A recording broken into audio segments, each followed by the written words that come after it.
What's good, people? It is Tony the Savant. And before we get started, please like this video, share this video, hit the notification bell so you can be notified when I'm dropping content and going live on the channel.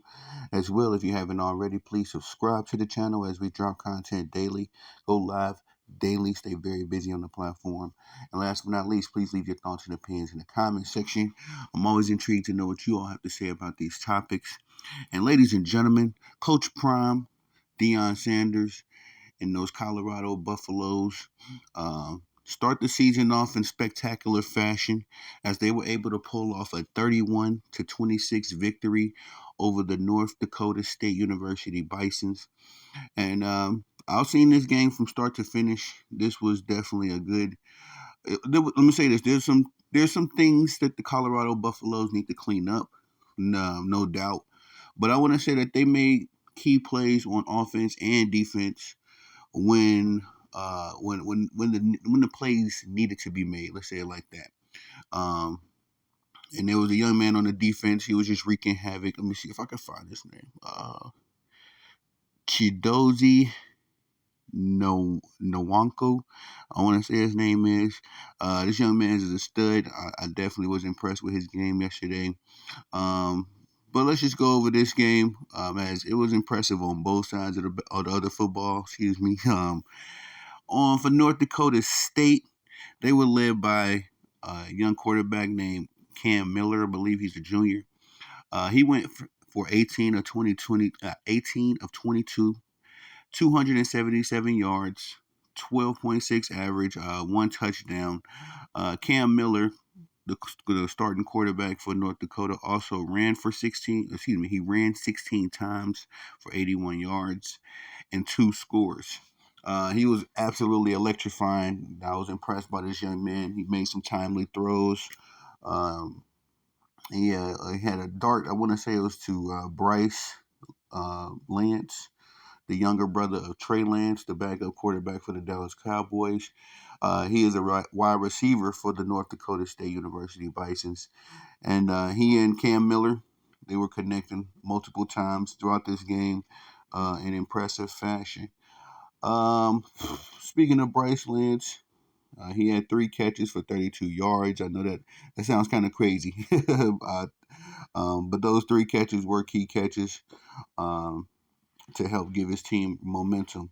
Braylon Henderson led the way for the North Dakota State receiving team, the receiving department, 5 receptions, 72 yards. No scores for him. There was one score by Joe Stoffel. He had 3 catches, 31 yards, and again his 1 touchdown. So yeah, it was really just a ground game for this team that they ran for 157 yards on the ground, 292 yards passing yards. Any other key stats? That was about it, man. Colorado did a good job on defense. You know what I mean? They did. They bent, but they didn't break. Let's just say it like that. It was one of those defense where they gave up some key good plays, but they were able to either stop the offense on downs or get the punt or get a field goal. So very impressive, very impressive. For the Colorado Buffaloes, Shedeur Sanders, who I felt like would have a breakout season this year, possible Heisman candidate.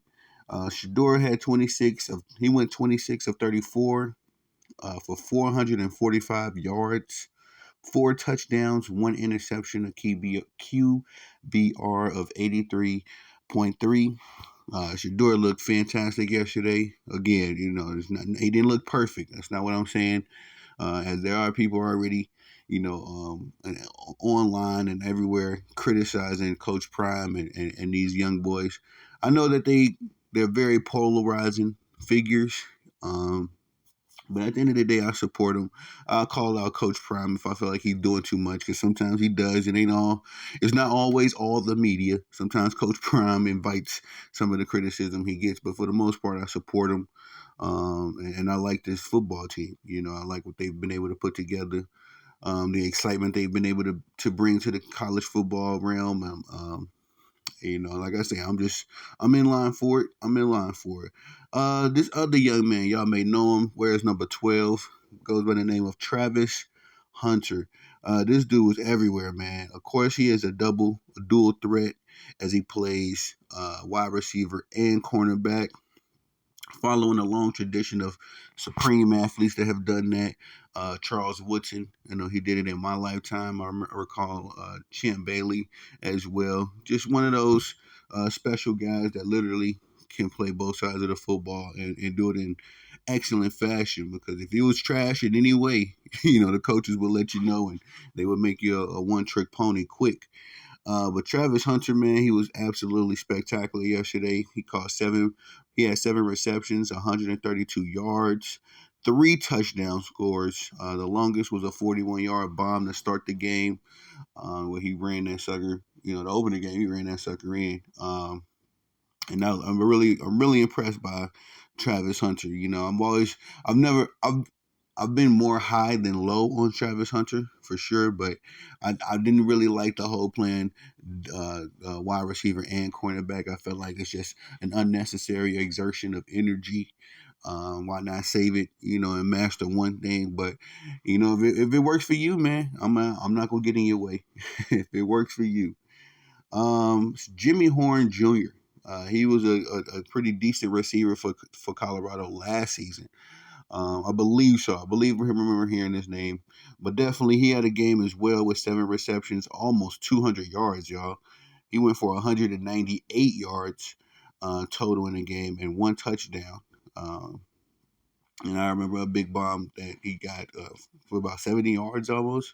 He went for one. So uh, these guys got some weapons, man. They have some weapons.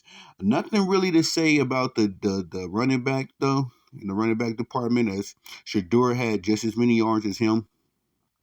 Shador rushed 6 times for 17 yards. This guy Dallin Hayden um, got the most opportunities in the backfield, went for 20 yards on 9 carries. The longest run he had was 6 yards. So they're definitely going to have to do something about that, man. That's not going to bode well for Carolina if they have to depend so heavy on Shador and Travis Hunter at that point. Jimmy, let's throw Jimmy in there as well. It could be a three-headed monster between those three. On defense, again, Chidozie Nwankwo was a standout. He had 1 tackle for a loss and a sack. Levante Bentley also had a tackle for a loss and a sack. Shiloh Sanders came up big with 9 total tackles, 6 solo, 1 tackle for a loss. And Travis Hunter, he had 3 solo tackles. Just some key standouts for the defensive side of the ball. Let's see. Team. Trying to see if there's any real separation. This was a close game, man. Time of possession was probably the most differential stat, as North Dakota was able to hold the ball for 36 minutes and 44 seconds. Colorado only had the ball for 23 minutes and 16 seconds. So, and they were able to be effective in that time. And again, their defense bent but did not break. So, very impressive out and very proud of Coach Prime to start the season off this way. My main concern for Colorado, man, is what are y'all going to do against the more upper echelon, the mid to more upper echelon talent? As you know, Colorado is a young program. What Coach Prime is trying to implement there is still, getting off the ground, so to speak. Excuse me, but they got some big games coming up, especially down towards the end of the season. And again, they started last season off like this, with 3 hot wins, and then it kind of it all came off the rails from that point on. So I do think that Coach Prime, I believe, I think that he can really put this team together, motivate them, and get them there, especially with some upgrades in all these positions. I believe they've gotten like 40 to 45 new players from the portal from last season, in addition to some of the key standouts that stuck around. But I'm still not convinced that he can beat the upper echelon of talent. And if they happen to get into the playoffs, I don't know if I see the Colorado Buffs going that far. Now, not me hating, it's just the level of talent, the level of class that I see. When you're watching a team like, I don't know, Georgia and Ohio State. When you watch those teams, you're watching some NFL ready talent, no question about it. But with these guys, I'm just kind of precautious. As much as I do want them to, be successful in everything, reality sets in. With the talent that you have, sometimes just your guys aren't good enough, and it's not, just talk down on them. It's just college. You're seeing the best of the best high school players at this level. So these guys aren't fully developed just yet. Some will go on to play professional football, but as of right now, can the Colorado Buffs beat the upper echelon of talent? Of course, you can slap around a team like North Dakota State, even though these guys gave them a run for their money. And also, for me, from what I know about the North Dakota State University program, these guys are winners. They're definitely winners. They definitely pull out some close games, but it is what it is. They're in the same position, on a lesser scale as the Colorado Buffs. You can be as good as you want to be. How good are you? How good? How great can you be? Let's say it like that. How great can you be when it's time to be great? So all in all, again, good win for the Colorado Buffaloes. No complaints from me. But that's all I got for y'all on this one. Please like this video, share this video, hit the notification bell so you can be notified when I'm dropping content and going live on the channel. As well, if you haven't already, please subscribe to the channel as I drop content daily, go live daily, stay very busy on the platform. And last but not least, my favorite part of the game, y'all, please leave your thoughts and opinions in the comment section. Let's chop it up. What are your hopes for the Colorado Buffs and Coach Prime and Shadur? And the whole crew, man. Again, Travis Hunter he's put his name in the Heisman Trophy bag as well now, as well. I think just as much as you can sing Shador Sanders' praises, you can sing Travis Hunter's praises easily for that Heisman Trophy. So, what do y'all think about it? And I am Tony the Savant. Peace.